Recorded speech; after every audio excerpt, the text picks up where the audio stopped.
Hello दोस्तों, प्रतिमा GS academy पे आप सभी का स्वागत है। दोस्तों, करंट अफेयर शुरू करते हैं। आप लोग लाइक करें, शेयर करें और जिन दोस्तों ने अभी तक हमारे चैनल को सब्सक्राइब नहीं किया सब्सक्राइब करें। शुरू करते हैं। आज का पहला पॉइंट है एशियाई पाम आयल गठबंधन।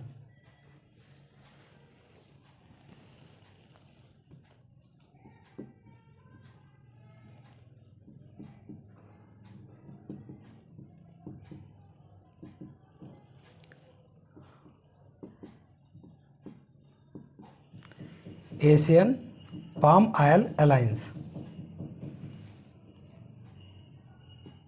ये जो एशिया के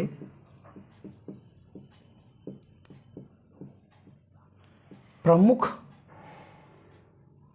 पाम आयल आयातक हैं, पाम आयल आयातक देश हैं, ये उनका गठबंधन है।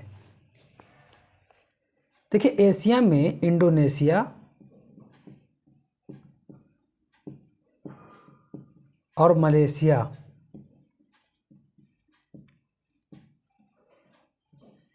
पाम आयल के सबसे बड़े उत्पादक और निर्यातक हैं। उसमें भारत सबसे बड़ा आयातक है। टोटल आयात का लगभग 15% अकेले भारत आयात करता है। लेकिन इंडोनेशिया और मलेशिया में पाम आयल का जो उत्पादन होता है उनमें 90% इन्हीं दोनों देशों का एकाधिकार है। तो एशिया के 5 ऐसे देश हैं जिसमें भारत, पाकिस्तान, श्रीलंका,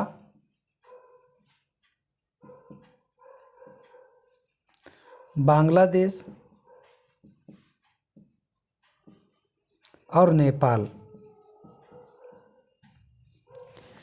इन 5 देशों ने मिलकर के एक अलायंस यानी एशियन पाम आयल अलायंस यानी एशियाई पाम आयल गठबंधन का नींव रखा है 2022 में। और इसकी जो पहली बैठक हुई है वो हुआ है भारत में। भारत में कहाँ? उत्तर प्रदेश में। उत्तर प्रदेश में कहाँ? आगरा में। तो स्टेट एग्ज़ाम के लिए अगर यूपी में पूछता है तो आगरा, या किसी अन्य एग्ज़ाम में पूछता है तो उत्तर प्रदेश, भारत आपको पता होना चाहिए। 2023 में अगली बैठक किया जाएगा इंडोनेशिया में। 2023 में अगली बैठक होगी, वो कहाँ पे होगी? इंडोनेशिया में। अब ध्यान रहे, इंडोनेशिया में होगा कि एशियाई पाम आयल एसोसिएशन का, गठबंधन का, अलायंस का क्या कारण है, क्यों बनाया गया? मलेशिया, इंडोनेशिया या कोई भी पाम आयल कंट्रीज़ हैं जो निर्यातक हैं, वो अपनी मनमानी ना कर सकें। अगर मनमानी करें तो कम से कम इन लोगों से, आयातकों से कुछ तो सलाह लें। इसलिए भारत, पाकिस्तान, देखिए पाकिस्तान भारत दोनों एक मंच पे हैं, याद रखिएगा। यहाँ पे पूछ लेगा इसमें कौन देश शामिल नहीं है तो गलत मत कीजिएगा। श्रीलंका, बांग्लादेश और नेपाल, इन 5 प्रमुख आयातक देशों ने, आयातक देशों का है, ये निर्यातक लिख गया यहाँ पे, आयातक देशों का गठबंधन है। इसकी पहली बैठक आगरा में हुआ है, अगली बैठक 2023 में इंडोनेशिया में होगा। आज का दूसरा पॉइंट है REC को महारत्न का दर्जा दिया गया था। REC का मतलब हुआ रूरल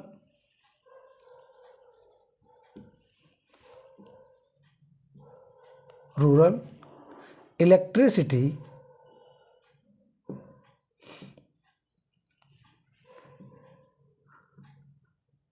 कॉरपोरेशन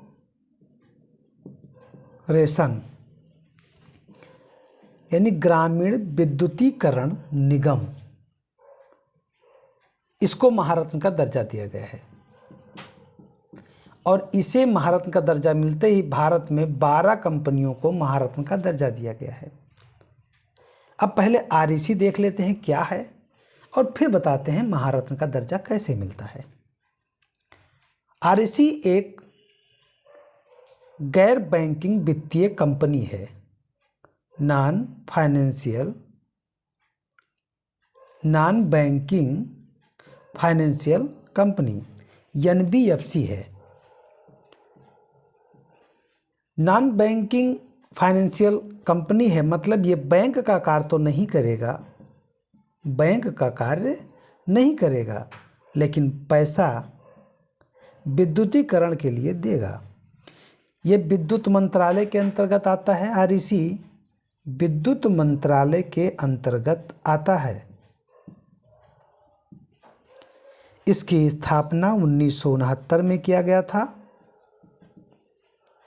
और यह पूरे भारत में बिजली क्षेत्र में वित्त पोषण और विकास पर ध्यान केंद्रित करती है।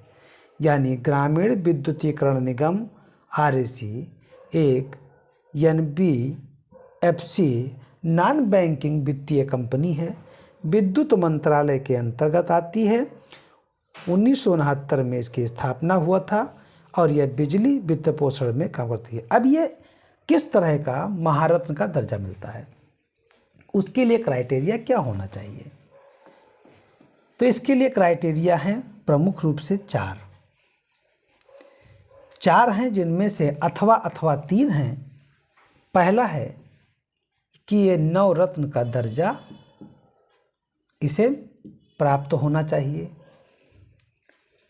दूसरा है कि 3 वर्ष का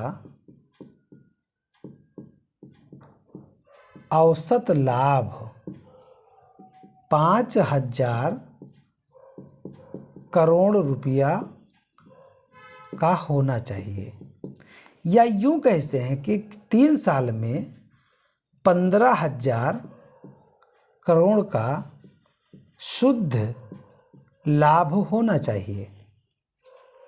15,000 करोड़ को 3 से डिवाइड करोगे 5,000 करोड़ रुपया औसत निकल आएगा। तीसरा पॉइंट, कारोबार औसत 25,000 करोड़ का होना चाहिए। कारोबार 3 वर्ष का औसत। और चौथा है 15,000 करोड़ का 3 वर्ष का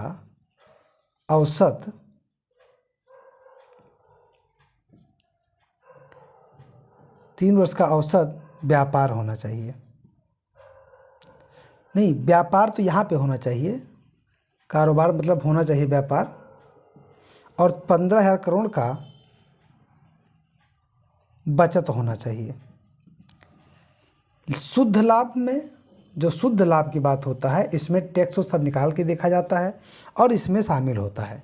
इसके व्यापार में जो है क्रय विक्रय का पूरा सब शामिल होता है। तो ये क्राइटेरिया होगा तो महारत्न का दर्जा दिया जाएगा। अगला पॉइंट है एक राष्ट्र एक उर्वरक।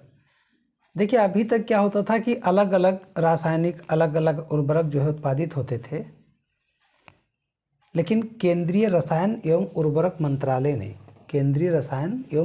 मंत्रालय ने एक राष्ट्र एक उर्वरक योजना को कार्यान्वयन करने की घोषणा कर दिया है।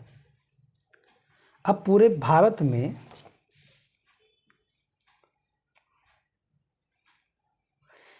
भारत में एक ही उर्वरक चलेगा और वो उसका ब्रांड नेम होगा भारत ब्रांड से उर्वरक बेचा जाएगा और सबकी कीमत सब्सिडी एक होगी।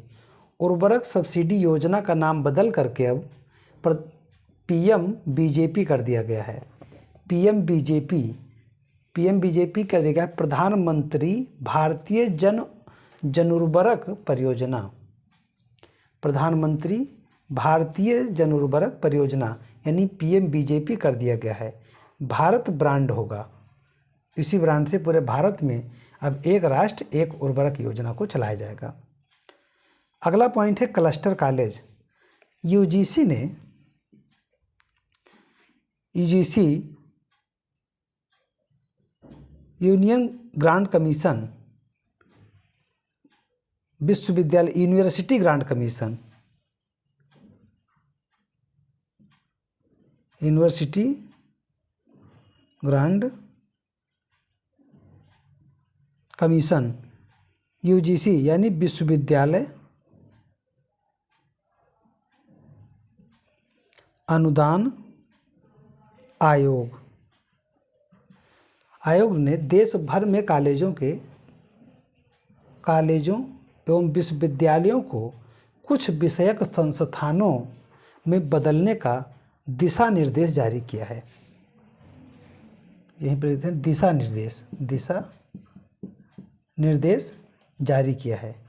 क्लस्टर में शामिल कॉलेज प्रारंभिक चरण में विश्वविद्यालय के तहत संबद्ध कॉलेजों के रूप में कार्य करना जारी रखेंगे। तो क्लस्टर कॉलेज शुरू करने का निर्देश दिया गया है। दोस्तों, मैं अपने क्लास को यहीं पर समाप्त करता हूँ। धन्यवाद। जय हिंद, जय भारत।